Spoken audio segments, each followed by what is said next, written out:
All Gujarat student union દ્વારા બીકોમના ટીવાય same 5ની internal પરીક્ષાનું result declare કરવા માટે એક આવેદનપત્ર પાઠવવામાં આવ્યું છે. ઓલ ગુજરાત સ્ટુડન્ટ યુનિયન દ્વારા આજરોજ કોમર્સ ફેકલ્ટી ખાતે ટીવાય બીકોમ સેમેસ્ટર 5ની ઇન્ટરનલ પરીક્ષાનું રિઝલ્ટ એટલે કે પરિણામ જાહેર કરવા બાબતે ભારે સૂત્રોચ્ચાર સાથે આવેદનપત્ર પાઠવવામાં આવ્યું છે.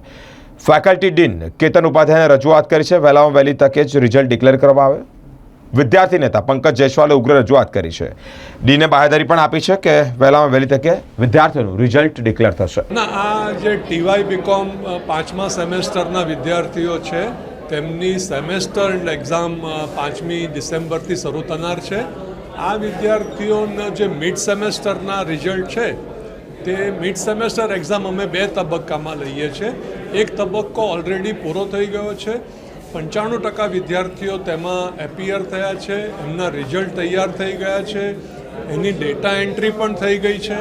ખાલી જે 5% વિદ્યાર્થીઓ જે લોકો એરિયર એક્ઝામમાં બેસે છે આ વિદ્યાર્થીઓનું આવતીકાલે છેલ્લું પેપર છે 29મી નવેમ્બરના.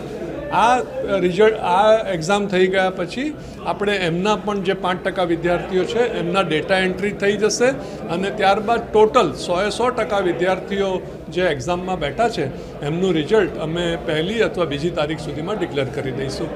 ટીવાય બીકોમ સેમેસ્ટર 5ની એક્સટર્નલ પરીક્ષા એન્ડ સેમેસ્ટર પરીક્ષા 5મી ડિસેમ્બરના રોજથી શરૂ થવા જઈ રહી છે, પરંતુ હજુ સુધી ઇન્ટરનલ પરીક્ષાનું પરિણામ જે છે જાહેર કરવામાં આવ્યું નથી. ઇન્ટરનલ પરીક્ષાનું પરિણામ વિદ્યાર્થીઓને એક્સટર્નલ પરીક્ષાની તૈયારીઓ કરવા માટે ખૂબ જ જરૂરી હોય છે, ઉપયોગી હોય છે. જેથી ઇન્ટરનલ પરીક્ષાનું પરિણામ જાહેર કરવામાં આવે તે રજૂઆત આજરોજ ઓલ ગુજરાત સ્ટુડન્ટ યુનિયન AGSUના કાર્યકર્તાઓએ ફેકલ્ટી ઓફ કોમર્સના ડીન સમક્ષ કરી છે. ફેકલ્ટી ઓફ કોમર્સના ડીન સર દ્વારા જણાવવામાં આવ્યું છે કે રીઇન્ટરનલ પરીક્ષા આવતીકાલે 28મી નવેમ્બરના રોજે સમાપ્ત થશે અને 1 ડિસેમ્બર સાંજ સુધી ઇન્ટરનલ અને રીઇન્ટરનલ પરીક્ષાનું પરિણામ જાહેર કરી દેવામાં આવશે. Pankaj Jaiswal, faculty representative commerce faculty.